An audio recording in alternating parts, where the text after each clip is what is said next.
ಇತಿಹಾಸದ ಪುಟಗಳಲ್ಲಿ ದಾಖಲಾಗಿರುವಂತಹ ಒಂದು ಕುಟುಂಬದ 3ನೇ ಜನರೇಷನ್ ನಾಲ್ವಡಿ ಕೃಷ್ಣರಾಜ ಒಡೆಯರಿಂದ ಇವರ ಕುಟುಂಬಕ್ಕೂ ಒಂದು ನಂಟಿದೆ.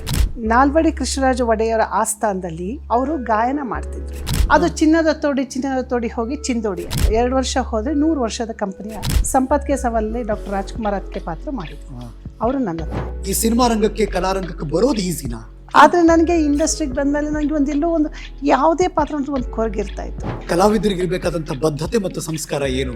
ಯಾವುದೇ ಪಾತ್ರ ಆಗಲಿ ಪರಕಾಯಿ ಪ್ರವೇಶ ಮಾಡಬೇಕು. ಒಳಗೆ ಬಂದು ಮೈಕ್ ಮುಂದೆ ಕೂತಾಗ ಅವ್ರ ಕ್ಯಾಮ್ರಾಗ ನಮಸ್ಕಾರ ಮಾಡೋದು. ಅವ್ರು ನನಗೆ ಹೇಳಿದ್ದು, ನೋಡಿ ಹೀಗೆ ಇರಬೇಕು ಇಂಡಸ್ಟ್ರಿಯಲ್ಲಿ ಅಂತ. ನಂಗೆ ನಿಜವಾಗ್ಲೂ ಈಗ ನೆನೆಸ್ಕೊಂಡ್ರೆ ಅಳು ಬರುತ್ತೆ. ಆ ಕಾಲಘಟ್ಟದಲ್ಲಿ ಆಗಾಗ್ಲೇ ಒಂದಷ್ಟು ಜನ ನಟಿಯರು ಹೌದು ಟ್ರೆಂಡಿಂಗ್ ಅಲ್ಲಿ ಇದ್ರು. ತುಂಬಾ ಜನ ನಟಿಯರು ಟ್ರೆಂಡಿಂಗ್ ಅಲ್ಲಿ ಇದ್ರು, ಆದ್ರೆ ಕನ್ನಡ ನಟಿಯರಲ್ಲ. ಅವ್ರು ಏನು ಹೊರಗಿನ ಹೀರೋಯಿನ್ಸ್ನ ಕರ್ಕೊಂಡು ಬಂದು ಇಲ್ಲಿ ಮೆರೆಸಿದ್ರಲ್ಲ, ಆ ಅವಕಾಶ ನಮ್ಗಳಿಗೆ ಸಿಗ್ಲಿಲ್ಲ. ಒಬ್ಬ ಕಲಾವಿದ ಅಥವಾ ಕಲಾವಿದೆ ಪಾತ್ರವನ್ನ ಚೂಸ್ ಮಾಡ್ಬೇಕಾದ್ರೆ ಎಷ್ಟು ಮಟ್ಟಿಗೆ ಕೇರ್ ತಗೋಬೇಕು? ನಮ್ಮ ಜೀವನಕ್ಕೆ ವ್ಯಕ್ತಿತ್ವಕ್ಕೆ ಏನಾದರೂ ಅದು ಸಂಬಂಧ ಆಗಿದ್ರೆ ಅದು ಬರೋ ಔಟ್ಪುಟ್ಟೇ ಬೇರೆ ಇರುತ್ತೆ. ಈಗಿನ ಹುಡುಗಿರಂತೂ ನಮ್ಮ ಥರ ಇಲ್ಲಪ್ಪ. ಡೈರೆಕ್ಟ್ರು ಅಂದ್ರೆ ನಮಗೆ ಒಂಥರ ಗುರುಗಳು. ಈಗ ಫ್ರೆಂಡು. ಯಾರ್ಯಾರಿಗೆ ಅರ್ಥ ಆಗ್ಬೇಕು ಅವ್ರಿಗೆ ಸೂಕ್ಷ್ಮವಾಗಿ ಅರ್ಥ ಆಗ್ತಿರೋ.